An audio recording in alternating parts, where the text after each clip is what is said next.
Hello and welcome to the award-winning Gutter on that's a bit of a chilly Thursday morning in Liverpool. We're in our fab new cool TV type studio. I've got Sean Rodgers, I've got Adam Smith and I've got Mark Jones, and we're going to pick the bones out of the tail end of what's been a draining transfer window, I would say, Sean, a draining transfer window. But before we dig into that, I've got to say a few words on behalf of our lovely sponsors, NordVPN, who are back with us after a bit of a summer hiatus.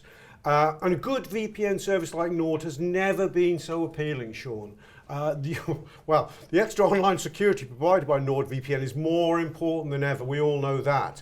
But the ability to change your virtual location with a click of a button is what we know is most appealing to many of you especially, Adam. To allow you to avoid restrictions in certain countries, Mark, and access content that isn't available in that place that might be in another. Well, you go to NordVPN. To find out more and get a great discount, go to, and I haven't got it written down, it's going to be something like TAW/Nord. Yeah, something like that. Let's say it. We'll put that on the show after. Probably the other way around. It hasn't been given to me in the things. Frankly, promises weren't kept. But let's move on now swiftly before I embarrass myself any further. We'll start with you, Sean, actually. So much to talk about. And I've got two exclusive pieces of transfer gossip. So the Clipmeisters, clip away. Drum roll. I will come to you for the drum roll because you've actually proven your drum roll skills there. Mo Salah, apparently, I haven't seen the footage. I've only read it in terms of it being a clickbait aggregate type headline. Apparently, when he was asked at the PFA award ceremony the other night, is Liverpool's squad stronger now than when we finished the season? Apparently, he quipped no, which I thought, fuck me, Mo, you'll keep it in house. It's an interesting pithy analysis, I think. Okay, you go sort of a month after the season ended, and we'd signed Kerkez, Frimpong, the Wirtzmeister, and Ekitike shortly after that. And I think by then, the only people who'd gone out the door were, I don't know, Kelleher. At that point, you were going, well, we're not going to sell everyone, and we're probably still going to buy somebody else, maybe Isak. It felt like that question would be the most redundant question of all time. Of course we were going to be stronger. Where we sit today, are you worried that by the close of the window, this may not represent a stronger Liverpool squad than the one we left behind as champions? No, I'm not worried. In the research for the show, I did watch the Salah clip. What did he actually say? You can rubbish. He did say that. It's a little bit tongue in cheek, but I think he's right at this point in time. And I think. Why did he say it? Like no? No. He was kind of like no, and then sort of laughed, and then thought I'd better expand on this. I'm in front of a lot of people on camera. But if you think about it from his point of view, you've got improving. Can you improve in quality and improve in depth? And that is obviously what you want to do in both areas. Yes. So the issue is Salah knows what we had last year, whereas the new signings, even if you go on paper, that's an improvement. The proof is in the pudding. Do you think he was mainly being respectful to his teammates of the past? I think there's got to be an element of that. But also, if you play it out, it makes sense. Like, you know, for better or worse, you know what you got from Kelleher. Now, on paper, I would argue we've made an improvement there with the new second goalkeeper, with a future of Alisson working with him, and there being a nice replacement already in waiting for when Alisson moves on. However, right here, right now, he's got to prove that he's as good as what Kelleher was for us, and ideally better. You look at Trent, Salah's relationship with Trent, regardless of how it all ended, Trent is a world-class talent. You haven't replaced him with the same level of individual world-class talent. And if you look at the relationship with Mo on the pitch, that's yet to be proven about how the right side dynamics work as a unit to improve that area. Now, in depth, we have 5 fullbacks. We didn't have 5 last year. So the depth element has, but is it better? I think you can argue that's yet to be proven. If you're Mo Salah looking down the pitch, does he want Trent Alexander-Arnold firing passes into him, or Conor Bradley or Frimpong? From a selfish point of view, just from an attacking point of view, you probably prefer it to be Trent.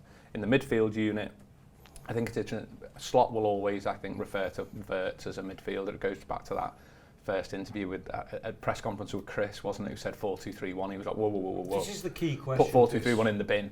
And that's just semantics. But I think we can call it a 10, which I think would be accurate. But I think he sees the Wirtz role as one of 3 midfielders that is attacking and will join the forward line. And then if you look at the attacking unit, Salah used to say, I love playing with Darwin Núñez. He rated Darwin much higher than anyone else. He made the runs Mo wanted, would always look for Mo, a lot of assists from Darwin. So I think it's easy for us to look at it, but he's look from a Darwin point of view of going, it's time for him to go, he needs to lead. But from Mo Salah's point of view, he's going, okay, I played with Luis Diaz, I played with Darwin Núñez, we've got the tragic loss of Diogo. For Mo, that's 3 huge losses from an attacking output, and he'll see it as we brought one in. And also, he was the top scorer in that setup, by the way. He doesn't know whether Ekitike is going, excuse me, I'll be the top scorer here. And again, as promising as Hugo has been, and again with Florian, if you look at if they stay for the duration of their contract at Liverpool, I think we'd all be really disappointed if year one is the best they're ever going to be. I think what we're all hoping is that they deliver to a high enough level this season that we can still be successful, knowing that future seasons both players should go on to be better. So I think if you're Mo Salah going, I had 3 oven-ready footballers used to playing for Liverpool, in rhythm, delivering week in, week out for us. We've lost 3 players for all sorts of different reasons. We've brought 1 attacking player in who's still. I take all those points, and I think you're right there, Sean. But I think the key question, it's been the question since the minute he signed, really, and it's become more of a question as the transfer window's developed, Mark, I would argue, is the Florian Wirtz question. And I'm not going to apologise about repeating this, because although the manager and you and Sean has talked about him being a midfielder, you can see him as one of the 3. I think one of the things that's been evident in the story of Liverpool getting broken on or looking more defensively fragile has been, to my mind, one can analyse it any way you riddle it any way you like. When you play Florian Wirtz in a midfield, you are effectively playing a 4th attacker. You are playing a version of a 4-2-4. He does not give you what Dominic Szoboszlai does, going backwards, I would argue. So I think the Florian Wirtz position is an ideal position. I think we've seen Klopp use it and Slot use it before with different players. When you're playing the bottom 8 or 9 at home, you can have the luxury of pinning them in and getting forwards onto the pitch. And often last season we had 4 forwards on the pitch, when we were chasing games. But I do wonder, if we close this window with just 3 bona fide attackers plus Chiesa, plus possibly young Rio and Gamoa, well, let's deal with 3 who would have got minutes last season. We're short if we don't sign anybody else in attack, and we'll come on to talk about whether that's going to happen or not. And if that's the case, I think Florian Wirtz has to be viewed more in a squad sense as a front 3 option than as a middle 3 option. And this will bounce onto a Harvey Elliott question as well later, because 3 forwards is not enough. And I'm still not buying that Chiesa is our salvation. Maybe occasionally off the bench, but the manager voted with his choices last season. I think the minute we sign Florian, so there's a question wrapped within a point I'm making. When we signed Florian Wirtz, I remember some of the initial reactions, or we were about to sign, was he's going to play false 9, isn't he? Nobody could quite see he's not going to play left wing. We don't play it with a 10 in that way. Szoboszlai didn't play in that way. It was an attacking 8. People call it a 10. It wasn't. It was an attacking 8. If we're going to be semantic about it again. So I think people saw him as a front 3 player, and I suddenly went, well, that's quite exciting. Wirtz, if you look at his positions he plays for Leverkusen last season, most lineups you see him positioned in the 3, maybe tucked in off the left more often than not, or central. So, okay, do you agree or disagree with my view, is that if we don't get extra forward bodies over the line, he will be seen, not just has to be seen, he will be seen much more as a front 3 option than we think. In fact, than a midfield option. I think in that world he has to. But I think a lot of the times with players, it's kind of how we see them, isn't it? Someone could be playing in the same position, but you might view Szoboszlai as a midfielder. Wirtz could play in the same position. You see him as an attacker. They're kind of doing a similar thing that the manager wants from them, but obviously in very different ways for those 2 players. But yeah, in that world where it's the 3, where it's Gakpo, Ekitike, and Salah, then yeah, I think he has to. And I said, I was here the other week, and I think it was after the Milan game, the friendly, and I said, it almost doesn't matter where he plays. He's that good of a player. But I mean, that's a nice thing to say. But they need to put him somewhere. There needs to be a spot for him in the team. And by putting him in the team on that left, what does that mean for Gakpo? What does it mean in playing him as a? But when he first signed, yeah, there was a lot of that false 9 chat, wasn't there? And people convinced that was what was going to happen. And I never really saw that. I sort of thought. I've always been in the midfield camp with Slot, I think, But as, what is it now, the 21st, with 10, 11 days to go of the window and these forward options as they are, I think you're going to have a situation where he is seen in that way. There are going to be games. You go back to City away last season. Look at the way they played there. You can see Wirtz playing in that system, couldn't you? Perhaps with Szoboszlai and then Gakpo one side, Salah the other. That gives you an Ekitike to bring on as an option from the bench. I wouldn't be surprised if you saw that at Newcastle actually. So the key thing with them is they always want these options. They want this flexibility. And the signing of Wirtz was like, well, we'd just better sign him. He's that good, and we'll almost work it out later. Yeah, I think as I said, the moment we signed Wirtz, my thoughts were initially, yeah, he's a great forward signing. As much as anything, Adam, by the fact that I think he scored something like 13 and 15 Bundesliga goals, or that's, or whether it maybe all comes a couple in the Pokal or whatever over the last 2 seasons. You're scoring the numbers of a front three player, not of a midfield player for Bayer Leverkusen. And going back to the question that was posed to Mo Salah, to which he said, no, we're not stronger. I think at some moment, if you freeze the frame and go, hang on, we've got Wirtz, Ekitike and Salah as our main front three in a certain scenario, with Gakpo to come off the bench with Chiesa, that feels, then you start to go, well, that might be stronger, because Nunes, the manager, didn't trust at all last season, really. Got a few iconic goals, but I think it's 5 in total. Chiesa doesn't start a game. Diaz, his position's confused. Gakpo is, yes, he gets a lot at left wing. And of course, Diogo Jota. We had Diogo last season, but even he was not trusted every week by the manager. So, but I look at Wirtz, Ekitike and Salah, goes, that's 3 pretty elite feeling options who the manager would like to pick every week in an ideal world, form permitting. And maybe that is progress of sorts. Maybe. I think Time will tell, obviously. Yeah, and I think the other thing where time will tell is that, of course, the only game we've played so far in a truly competitive environment was one in which he was effectively a midfielder, because we did play Gakpo, Ekitike and Salah as the front three. So maybe the manager might use him at some point as a forward, but I think like as things currently stand, the way the manager has used him in the only game that we can judge on is as a midfielder. So he's still a top quality player. Like, the class of the player isn't in doubt. So we've definitely strengthened by bringing him in.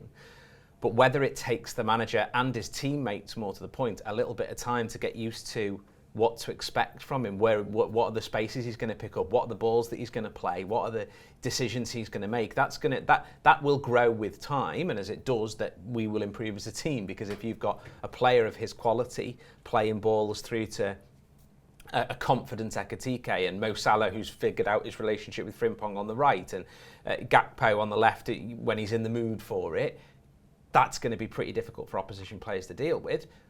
But I still think at the moment the only evidence we've got to go of is that the manager sees him as a midfielder. I think Newcastle might be interesting and instructive, because that's a toughie with a midfield battle to be won.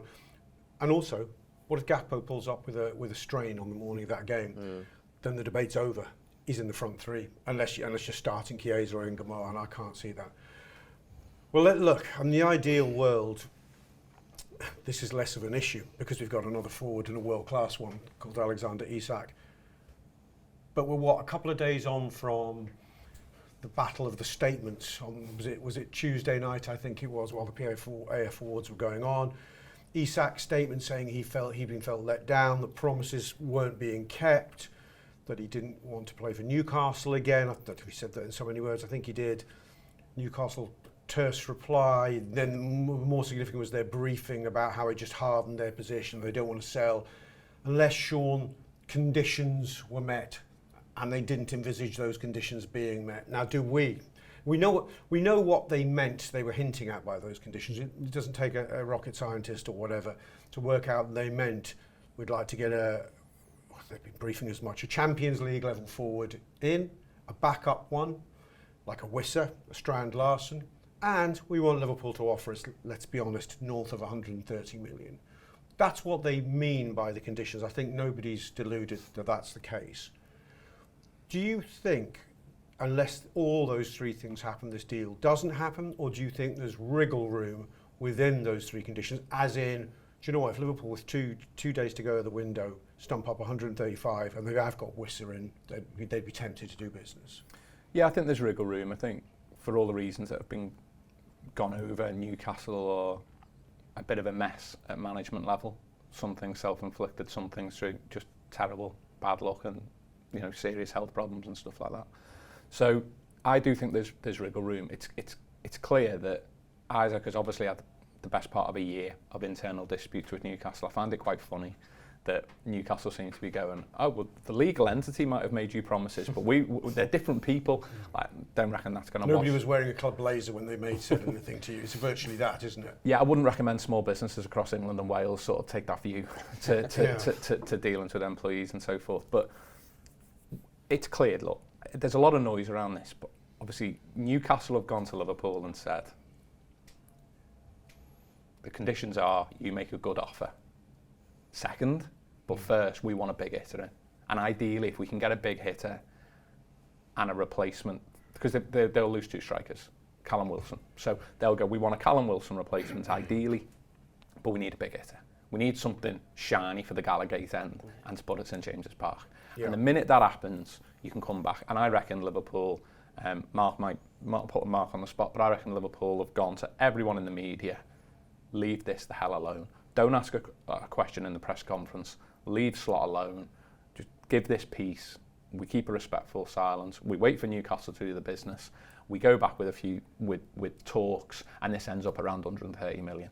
The issue, which is probably what's prompted Isak's statement, is Newcastle have been that big a mess for the past year and have made that big a mess of not profiling players, engaging in talks. Like, people think that you go and talk to a player when you need to sign one. You don't. It's a never-ending process where you want to have a relationship with those agents where you know the player when they're 15, 16, beginning their career through the youth ranks, and you monitor them throughout, and then you really send start Christmas cards. Yeah, and you accelerate talks when something's in the maybe category. So Liverpool aren't talking to Hugo Ekitike in January and January onwards because they think it's a definite. They're doing it because they're really smart at what they do, and they're looking at the short term, medium and long term. Newcastle haven't got any of that. So the issue, I think, is they haven't been able, we all know they haven't been able to go and get that big hitter. So Liverpool know the conditions haven't been met, and Isak's going, I'm not hanging around here just because you're absolutely incapable. Now, if you ignore the contract stuff, there's Fernando Torres elements of it in a way, in that he comes to Liverpool going, I want to help you make the next step, Champions League club, and then Fernando Torres a few years later goes, we're still in a Champions League battle.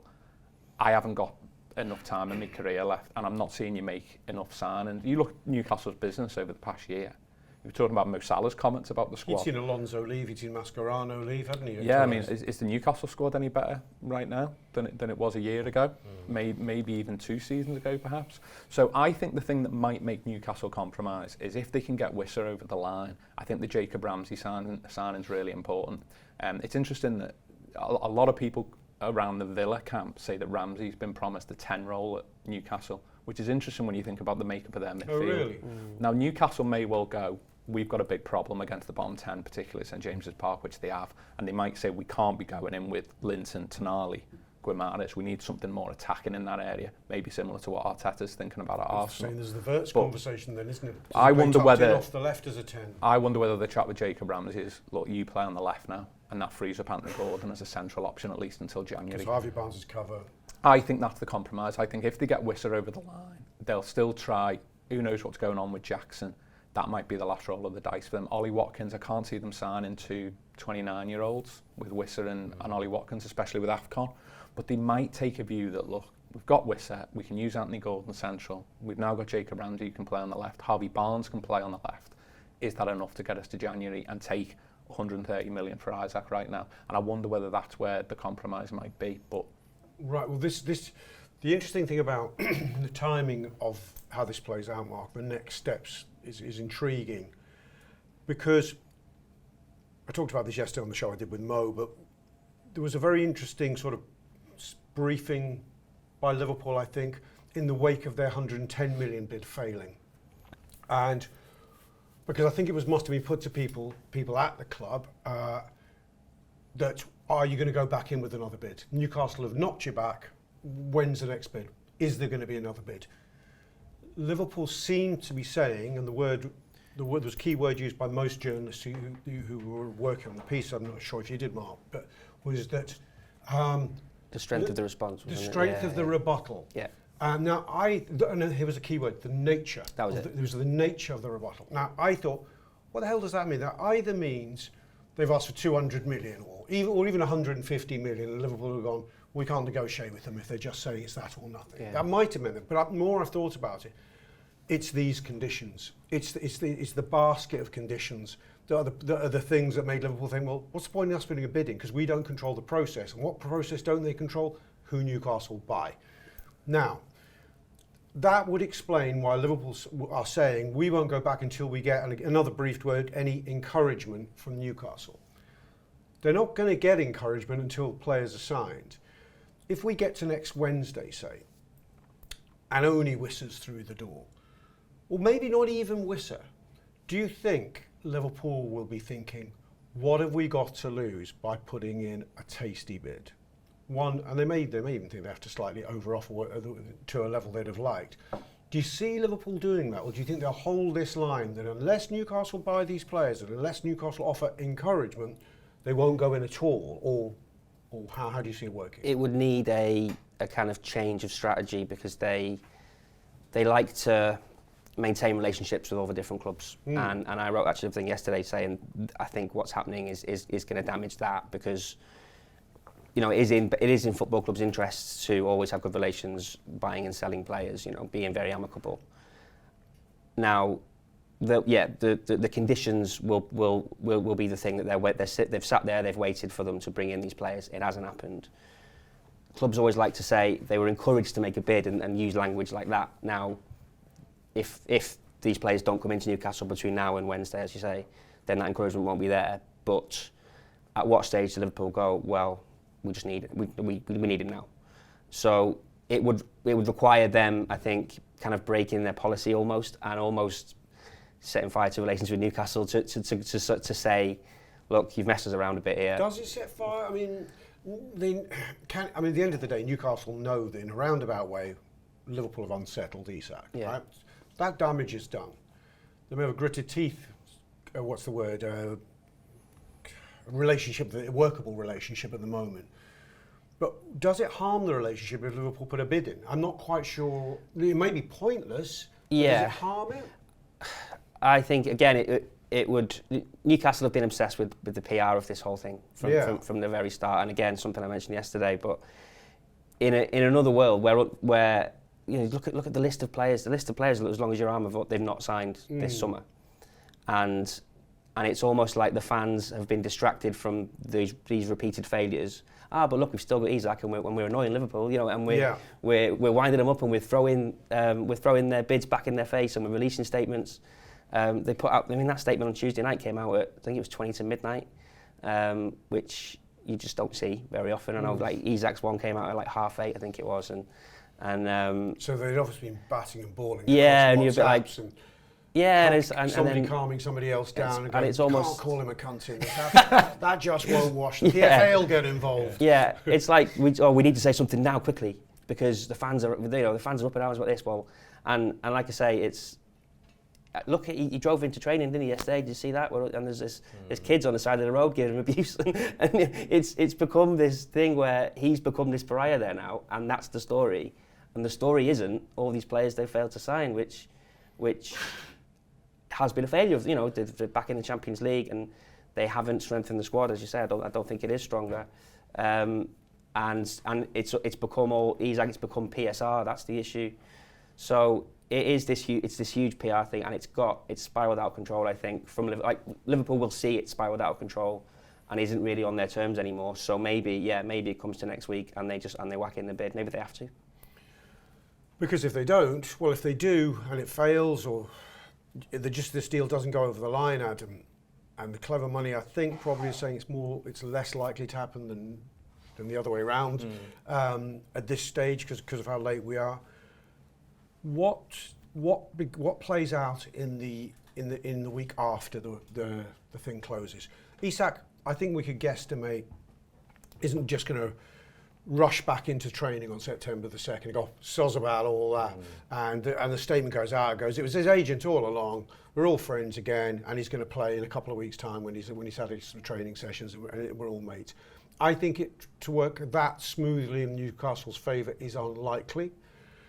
I think the other extreme, which I think Isak's camp have been positioning towards indicating, which is using words like, we'll never play for Newcastle again. Fuck off, Newcastle. Just absolutely go to hell. I don't know if that's sustainable because it needs an end game. So whatever happens, this needs an end game.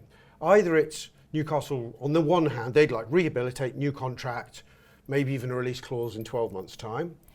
But I think if you're Isak's camp, encouraged by Liverpool behind the scenes, no doubt, your next best position, apart from getting a transfer over the line before August 31st, is negotiating being released in January.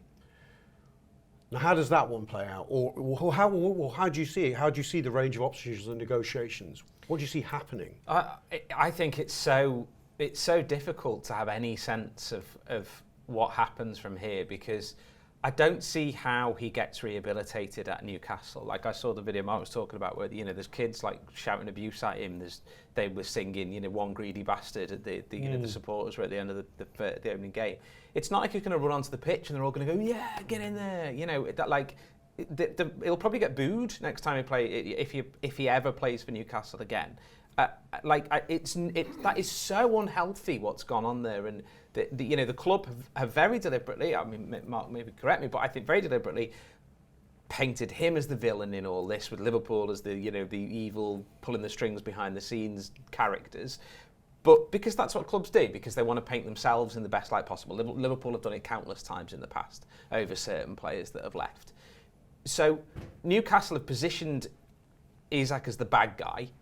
Well, how do you then reintegrate him if you because he knows that you're painting him as the bad guy. His statement was him effectively saying, they're chatting a load of shit. I was made these promises. I was told these things. They didn't stick to them. So I've no idea how he suddenly becomes just part of the team again. Doors have, I would say, sorry to interrupt. No, don't worry. Doors have been left slightly ajar in the language. Even in the bloody statement that wanted to kick him back in the bollocks, left the door open. Yeah, but they've left it open in a way where they're slapping him around the face at the same time. As he walks back through it, yeah. So it's true. There's nothing about it that makes you go, oh, this can be a really healthy relationship when all this is done.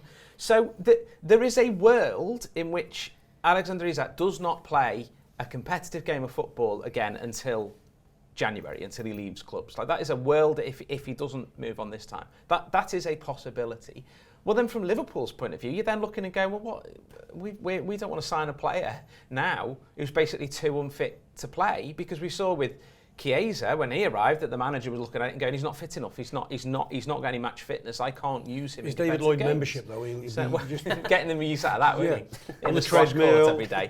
But so it's just a mess, and I legitimately don't see a way through it that isn't Newcastle selling him before the end of this window, but only if they can save face and say, we have now got these players that we wanted, these brilliant players that are going to replace him, even though we're all looking at going, I mean, he's not that good, he's not brilliant, Nicholas Jackson is not a world-class player. No. So that's but the flip side of it is you've got to remember Newcastle is owned by the Public Investment Fund of Saudi Arabia, which is a country with an appalling human rights record. The idea for the owners that they just leave Alexander Isak in the reserves, that is not even close to one of the worst things they'll have done in their lives. So I don't think they're going to have that much of a problem. That's a whole other podcast. But it is, but it's still, it's got to be talked about. I agree with you. I totally agree with you. It's a fucking dictatorship. Yeah. Just on that, two things. Firstly, I reckon Salah's got him on FaceTime in the gym. Bit like, like real-time YouTube fitness videos. Peloton. So talking him through everything. That's great. On the Peloton, you using got a NordVPN just to make sure that the FaceTime connection is secure. But I don't think the integration's as difficult as it may sound. I think that if Eddie Howe's played this right, he'll be saying to the owners, look, I've got a good cop, bad cop this, so I'm on your side, but I'm going to be lying my face off to the player and the squad. As far as the squad are concerned, Isaac's just going to say quite rightly, my issue is not with the fans, with you guys, with Eddie Howe even, it's with the ownership and what's gone on. And wait for an away game, bring him on. They'll be crossing their fingers that he scores. Yeah. I mean, this is worse than Coutinho, but Coutinho was awesome for us, and that's the answer. If he scores goals for Newcastle, pretty soon they'll forget about it. It's very easy. I think the rehabilitation propaganda is really quite easy. And they've set the store for it. They've been slagging the agent off in several briefings as well all summer. So he can be the baddie. Eddie Howe can be doing that to the player. Eddie Howe can be saying, look, I'm fighting for you here. Like, I want this for you. I know what it's like. Just don't tell anyone I'm telling you this. But then he can go to the PIF board and say, I'm telling the player this because you might need me to win points. Teammates, I think, are easy enough to get on side. They probably they broadly respect each other's motives as professionals and looking for opportunities. And fans will buy the crap they're given because they want to see. We did over Suarez at the end of the day. We even Coutinho feigned injuries. Once he was rehabilitated, we thought fine. They even signed these superficial bullshit new contracts. Yeah, and the players understand. There'll be a lot of players in that squad who would have been in similar situations, and you've got to think the way that Anthony Gordon left Everton to join Newcastle, that sort of example. And there's one. I mean, it's not Newcastle, but I remember seeing in the summer, Justin Cliver at Bournemouth was being asked about Kirkes moving to Liverpool, and he was like, "Yeah, I hope it happens for him. I hope it's going to, he's going to be great." Yeah. And I know it's different. It's a different size of club, Bournemouth. But the key thing, I'll stay with you on it, Mark. As I put to Adam as well, it's what is the next phase? Because if the player does agree to be rehabilitated, it's got to be with an end game. He isn't going to suddenly. Newcastle can say, "Haha, he's got to rehabilitate because he's got to play football, World Cup year, etc., etc. He's got to play football." That might be true, but to what end? Well, using Coutinho as the example, isn't he? And using that as the example, he went to Barcelona. This was the first week of January, wasn't it? Yes. Now, obviously, it had been agreed before that. The window would have closed in August the 31st, and then talks go on. We like to pretend it doesn't happen, but of course it does. Liverpool signed Van Dijk on Christmas Day, was it? No, see the Christmas tree. But it was that week between, wasn't it? So obviously that's not a like-for-like replacement, but it's a replacement with the money, and so Liverpool would have known that money was coming in. In this Newcastle case, it is very much like-for-like. It is the position, but let's say it does. Let's say that window closes, he's still there.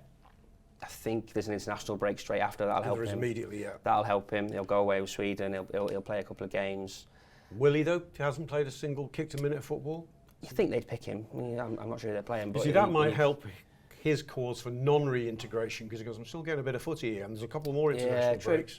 But it kicks it down the road for a couple of weeks, doesn't it? Yes. And then he'll go back in mid-September, and whoever they've got that first week back, he'll probably be on the bench, and it just takes him coming on and scoring a goal, and it'll not be forgotten, but it will be this uneasy sort of truth. Just coming back to Adam's point very quickly, I was just going to say that the problem is when you've got that ownership. And then you've got no sporting director. What you actually need is nice, good cop. By standards of owners, nice owners with a good sporting director where they go, listen, I am speaking to top young players around Europe going, you could join Arsenal, Liverpool, Manchester City, but this is why you want to come to us. So if you think about Liverpool, maybe not so much now, but in the past they would go to top young players and go, if you go to Manchester City, you're not going to get to Madrid. You're not going to get... Where's the track record of them doing that? Whereas if you want to come... I think Liverpool go, if you come to Liverpool, we think you'll love it that much that we might become your destination.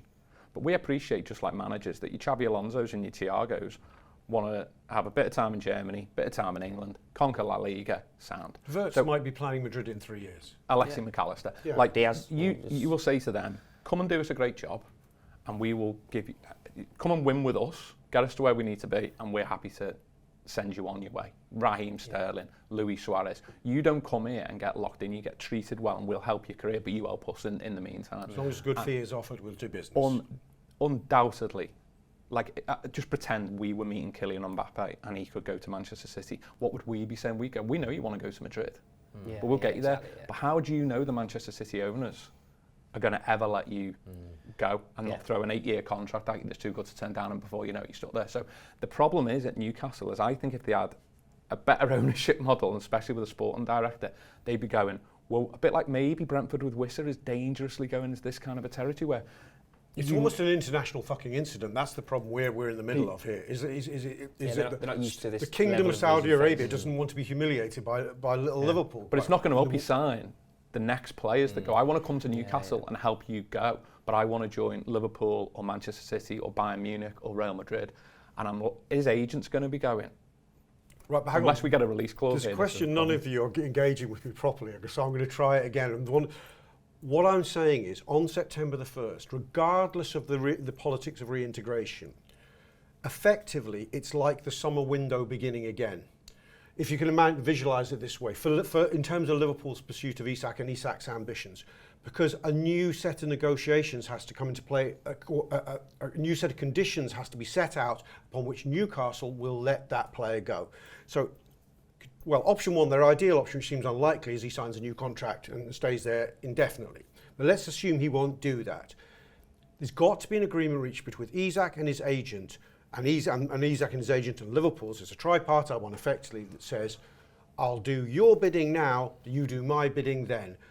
And it won't be this time I would say Isak and his agent might say, I'll stay with you on it, Sean. This time, I don't want to hear that you've got a bloody Sesko or whoever lined up for January the 1st. I'm going to reintegrate, I'll play in your Champions League group games, I'll play 12 games with you between now and Christmas and do my absolute best. But you are letting me go on January the 1st for £128 million to Liverpool.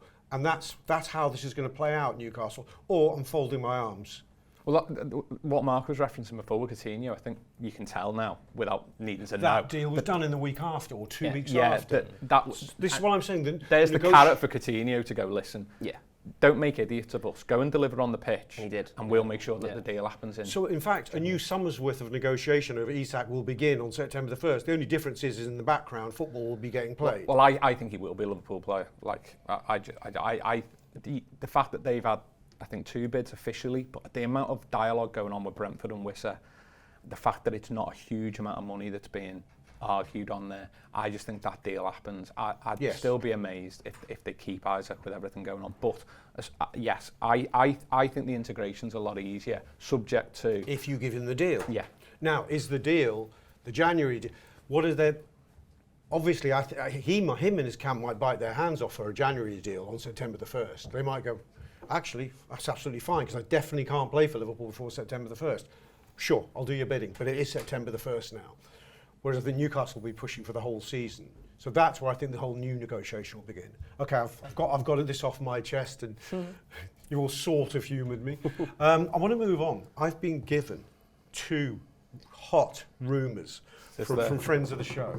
Yes, so thank you, Sean, you promised it.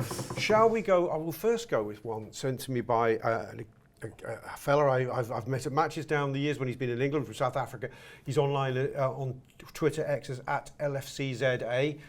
He's a great guy, and he says he has a source who says Liverpool are very much interested in, drum roll again please, Sean, Semenyo. Is it that camera? Semenyo. Whatever camera it is, it's still Semenyo. It's fucking Semenyo. Now, I hope my friend and his source are correct. Because I think, regardless of Isak, I think Semenyo has been incredibly exciting. God knows we've seen how exciting he can be at Anfield just a few days ago. He can play left, he can play right, he can score some goals. Do you know much about the situation with his contract he signed, Mark, in, was it May time? Yeah, it was just after the season, wasn't it? And it came as a bit of a surprise when he did, because there was lots of talk at the time, I think Tottenham, maybe even Man United before they got involved with Mbeumo. And it was a bit of a surprise to see. And it was one of those where, a lot of the times with contracts, you build up, the stories coming. It was, I remember working... he signed one. And so you've got to think about the season he had last season. It was a bit of a... I know he's been around a while, but it was a bit of a breakthrough season in terms of him registering on a lot of people's radars, wasn't it?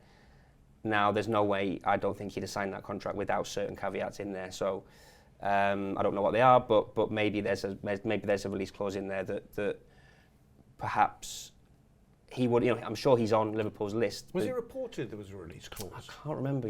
Neil popped through earlier saying he believed that he'd signed the contract with a new, maybe slightly higher release clause. Yeah. Maybe the player's intent was, told them he wanted to leave, and they said you can leave if the right offer comes in, and him and his agent said, what does write-off mean? We see players dicked about all summer.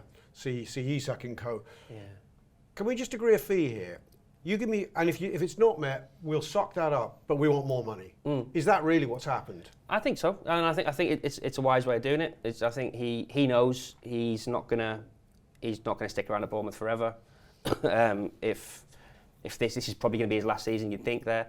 So I think he's probably been on Liverpool's list, but as the summer's gone on, he's obviously become more and more attractive on that list because other things aren't happening. And then he couldn't have looked more attractive on Friday night, could he? Just running through everyone. So he's a very good player, and he's someone who you certainly, just going through the options there when in attack, you can imagine him slotting into that, can't you? And really making a difference. Yeah. So, I mean, Adam, are you a Semenyo fan? Yeah, I like him. Yeah, I do like. I think he's an exciting player. I think he's a talent. He's fast. He's strong. He's a good on the ball.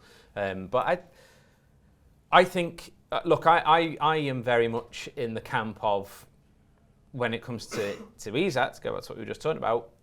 He's one of two that we need. Absolutely. When it comes to a forward player, I almost am puzzled as to why we're not sorting the second now, because if anything, that feels like that would strengthen our hand in negotiations over Isak, to be like, well, we don't really need him, but we've gone this far. So and could I see Semenyo being the second of two? Probably. I think exactly as Mark said, we saw on Friday night how good he can be. I don't love it when we sign players off the back of them playing really well against us, but I think that's just my own trauma from many years ago. People on the cop on Peter on Love in the 90s after his hat-trick at the cop end. Yeah. Exactly, yeah. But I do want two attackers this window. So, I mean, is he an attacker? That's another debate. Again, refers earlier to the earlier conversation, isn't it? But I think so. Yeah, I like him. Yeah. I think it's interesting. Arsenal moved quickly on Eze because it's hard to tell whether that was because of the Havertz injury or whether they pursued a left-sided option or someone who's much more midfieldy than Martinelli. Or was it, as I'm choosing to try and believe, because they know Semenyo's not available to them because maybe he's had his eyes on the Reds all summer long? What do you think about that rumour? I have a question for the three of you, actually. But I'll come to that. Semenyo's an interesting one in that, I mean, I'll come to the question now. Why haven't Arsenal gone for him? Now, what is interesting is that there was a bit of noise around sort of the Bournemouth patch, if you like, and there's a couple of people I know that said they were a bit surprised that there was quite a negative feel about sort of Semenyo around the camp, almost that he was a bit of hard work, that might put a few clubs off, but to everything you see, he seems great, doesn't he? And he's a great player. Rep a little bit, didn't he, Sadio Mane? Yeah, and we know that Liverpool are very strict in them areas and do a lot of due diligence, but not all football clubs are at all. And I think that I've got a theory on Liverpool that's different, and I do think Liverpool have got it nailed in terms of, I think there's two players, and it'll be late in the window, and Liverpool will get that second one in, assuming whether Isak happens or not. I think there's two players, and Liverpool know that their plan A has to go late, or financially it won't work. Yeah. So I don't think Liverpool will go near Semenyo, and it's worth saying when people say Liverpool are interested in someone, where's that come from? Because one thing that Liverpool do constantly is speak to agents. Want to keep them sweet, but they also want to know, have things changed? What kind of package are we looking at? And that helps with your market value and just everything in life, really. So it could be that Liverpool have been speaking to his agent going, what does a package look like? Are you happy with Bournemouth? What's the view with Liverpool? But it doesn't mean that there's anything further going there. Liverpool probably do that with hundreds and hundreds of footballers, I've got no doubt, across Europe during a year. So when you think about a front three, like, firstly, you want just massive output, don't you? Like goals and assists. And you normally think of power and pace. And that's what confuses me with, like, if Arsenal had signed Rafa Leao, I'd be worried because I'd be like, they've got Saka there, they've got Havertz and Gyökeres, Ødegaard, such strength in the squad, and now they've added massive attacking output to replace Martinelli. My thing is, you'd think that Semenyo would tick so many boxes for them, why have they seemingly, because I don't think Eze is necessarily a replacement for Havertz as such, why do you think they've almost gone, by signing Eze, they're probably going, in the big games, you could play off the left, and maybe against garbage, we can play you with Ødegaard, and we don't necessarily need to have all the big grocks in midfield then. Why do you think, like Arsenal, like Adam, why do you think Arsenal might not have gone for a Semenyo or that type of forward on the left wing? I mean, it might be about it because isn't what's his name the great big young hope that they played all the time last season? Yeah, is he not off the left? Is that have I just sort of he plays? I see he's off the right. As a 10. Yeah, but it might be about limiting pathways, but it also, I think, which is your point, Rob, that it might be that the word is that he's wants to go somewhere else, and Arsenal isn't where he wants to go, because he might, the player might be looking at it and going, well, there's loads of players there that are of that ilk that you could pick and choose for all of those spots, especially now with Eze, that there's no standout player. Like Saka is the big one for Arsenal, isn't he? He's the best player. And I'm sure I read the other day that he hasn't scored an open play goal for ages or something. So he's the big one that nobody at Arsenal would say, yeah, let's bring somebody in to replace Saka. But there's loads of others that are just about that level. Just a few of them that are about that level. That if you're Semenyo, you're going, well, I don't want to be just another one about that level. I want to go somewhere where I genuinely think that I'm going to be the standout player and that I can go and win stuff. That might be his thought process. Are we ruling Semenyo to Arsenal out because of the Eze transfer? Would Semenyo just be one forward-ish player too many in their squad? Yeah, when you factor in Madueke as well. Yeah, that's true. Martinelli is still there. I don't think he's even Trossard's still there. Yeah, I forgot about him. Yeah, so Ranweri's pathway. Yeah, he's there. Saka's always going to play. Havertz obviously got this injury now. He plays both sides, doesn't he? I think. Yeah, he can do. Obviously, they've spent the money on Gyökeres, so he's going to play. Yeah. So yeah, I can't see them doing it now. I was just thinking it's a bit like when you can look at Phil Coutinho and go, what a footballer. And Liverpool sometimes used him a bit like I suspect how Arsenal use Eze. Sometimes on the left of a front three, sometimes more central. But not Sadio Mane output, if you know what I mean. And what would fear me is if Arsenal put Sadio Mane, literally peak Sadio Mane on the left wing, Arsenal will come an enormous. And that's the argument that they haven't yet solved. And that's really good football. They need Gyökeres. They need Gyökeres to work. They have to because they're not getting the output from Saka, as you say. He's not, but as brilliant as he is, he's not that guaranteed 20 goals a season, is he just yet? Okay, should we have my second hot rumour? This one comes from another friend of the show and a legend in his own lifetime, his own lunchtime, Indy Kyler. That guy who has had a stellar summer. I said you had. What did he say? It was the summer of Indy. He described it. He described the summer to me, and I thought, yeah, absolutely. There's no arguing with that. Anyway, Indy says to me that Rodrygo's agent was at Anfield for the Bournemouth game. I like the sound of that. What do you make of that? Sure. I think he's probably right. It's why wouldn't he be there? Well, See the Reds. This is it. Well, why wouldn't you be? Indeed. Yeah. I think Liverpool signed 2 from 3. I think that there's Isak, but I do think it's more likely than not still now.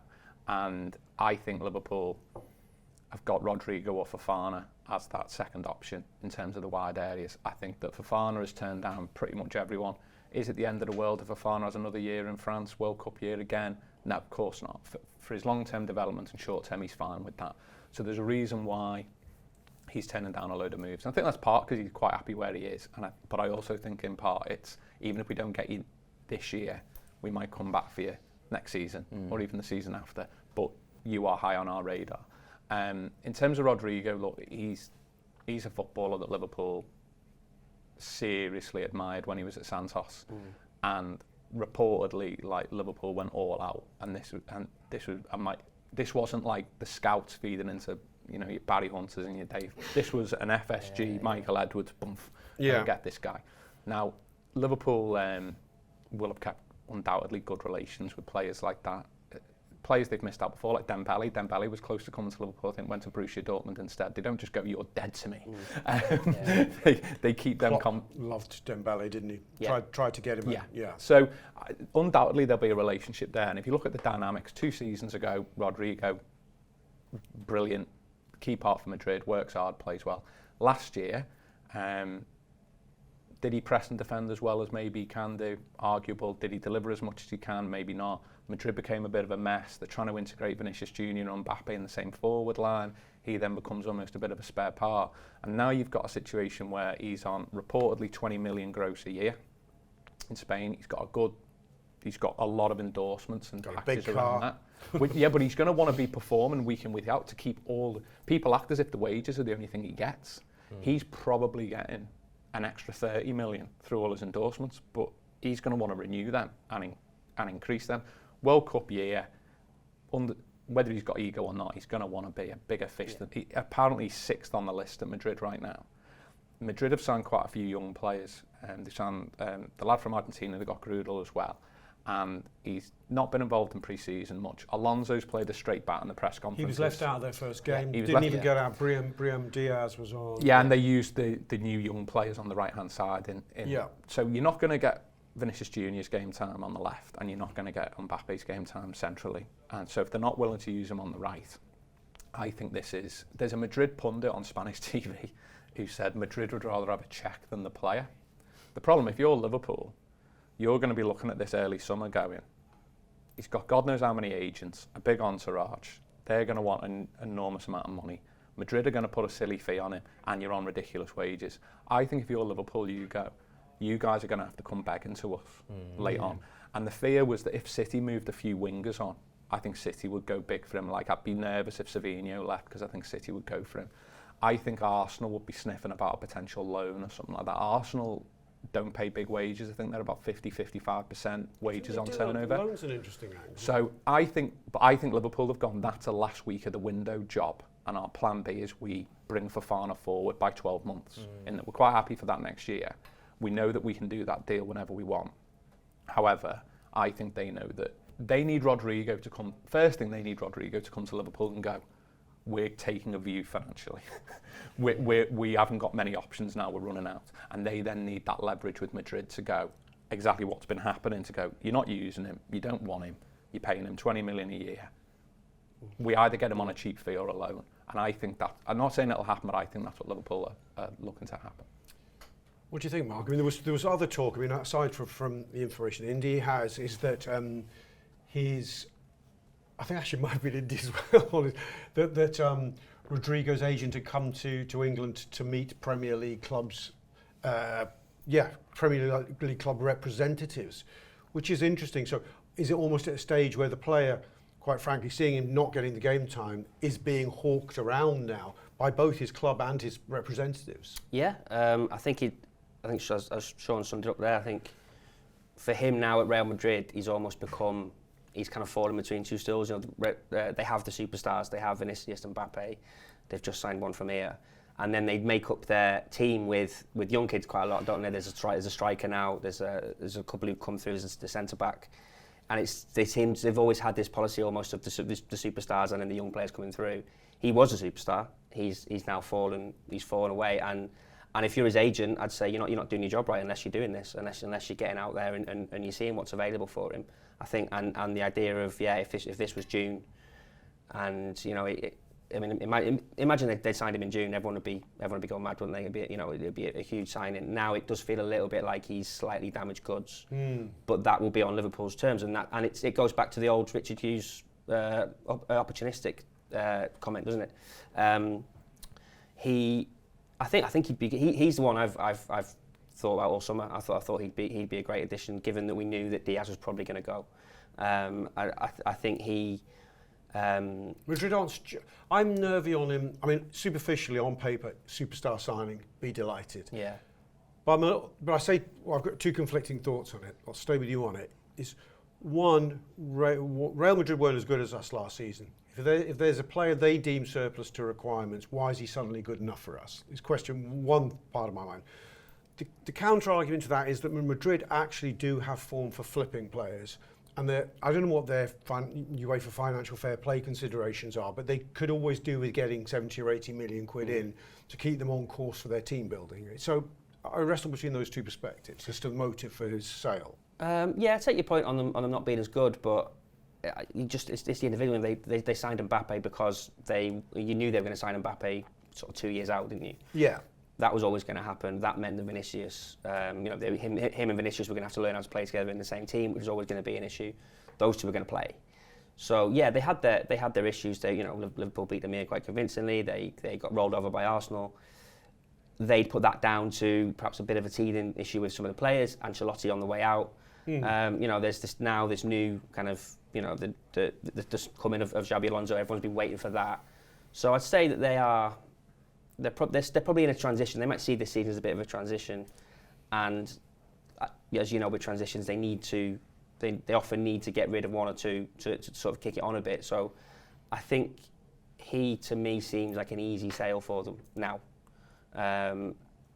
And yeah, they probably did want rid of him earlier in the window, but it's getting to the point. And just on the agent point again, I mean, it is interesting when these, I'd say he won't be doing his job, and I don't think he'll be going around touring everywhere, but you do get a feeling with these things. I remember with Wirtz. I mean, remember when Wirtz flew over, and straight away it came out that he's visiting Liverpool and Man City, and Man City were very quick. I think it was the next day they sent out a big sort of, they made their point to say it's not us.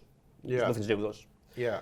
So straight away, like, okay, Liverpool could actually be in with this. So, we shouldn't. If it's true, I'm not. Mark Jones confirms. If it's true, then it should. Yeah, it should certainly count for something. And discussions go on all the time. But as we get towards the end of the window, I think he'd be a great signing, personally. Yeah, I mean, Adam, in terms of his multi-functionality at this stage would be really, really welcome. We haven't got Isak. We don't think we're odds on to get Isak at the moment in this window. We've only got 3 recognised forwards if Wirtz is a midfielder. To bring in someone who can really play comfortably left and right, not superficially, and can play in the middle, and has an elite pedigree, would calm so many nerves. I'm talking about me, really. Yeah, no, I agree, myself as well. And I think there's one thing that's almost the elephant in the room, which is Mo Salah is older, and he, his, as much as it's sad to say, he will not be Liverpool's starting right-sided forward forever.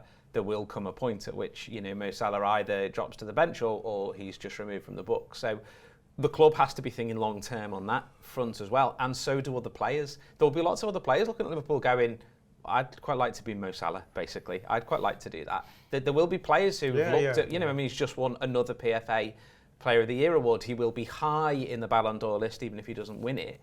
So there will be plenty of things that around Salah, both from the club and from other players. And why wouldn't Rodrygo be part of that conversation, saying, hiya, I'll do it. Yeah, because I'll take a wage cut, but I'll get more endorsements, as Sean said before, and I'll take a wage cut now, but I'll have a load of bonuses within that wage cut, like Salah did, to mean that my money is through the roof. That Salah example's perfect, Adam, because Yeah. not just on the pitch, but off the pitch they can go. If you go to most other clubs that do more standardised contracts, you will have a cap on your earnings. But Liverpool would probably say you'll have to take a financial hit on your basics. But if you deliver like Mo Salah does, there is a world where you can earn closer to what you're at Madrid than what you would come in on as a sort of basic. One tactical thing that might be an issue, though, I think part of this frustration at Madrid is not playing left side. Yes, absolutely. And I think the other thing that's with him, fine for now for us. Exactly. And in terms of being surplus, is he surplus to the board or Alonso? Has Alonso just been told, look, mate, we've signed a load of youngsters, we've got options on the right, Vinicius Junior and Mbappe, the heartbeat of this team, we need this guy out. And Alonso's hands are tied. Or is he surplus to Alonso? Which would be more of a worry. Well, that would worry me, but it does feel, being optimistic, if that's the right way to phrase it about this, he does seem to be being frozen out in a way that I don't think a manager freezes out a player unless there's an agenda from on high. Like, he's so good. If they're in a very, very tight contest, why wouldn't you put a world-class performer on ahead of, I think it's an 18-year-old they put on, the new signing, ahead of him? Why would he get next to no minutes in the Club World Cup unless you were trying to signal him to move out? Because all the early close season noise was that Rodrygo was really quite content in Madrid. Obviously he'd rather play a different side of the attack, but he's happy in Madrid. He's playing for the most glamorous team in the world. He's got a great wage. Quite frankly, why would he want to leave? And he gets loads and loads of minutes. the only reason you make him leave is you actually utterly signal to him that he's persona non grata. And that's what they're doing. So, 2 interesting ones to watch. I think we'll wrap on this one. That's made me feel a lot better this morning that I got those messages. So thank you to the 2 gentlemen involved. Semenyo or Rodrygo, very, very excited about those. Still think there's more to come in the Isak saga. Let's see. Thanks, boys. See you all again soon.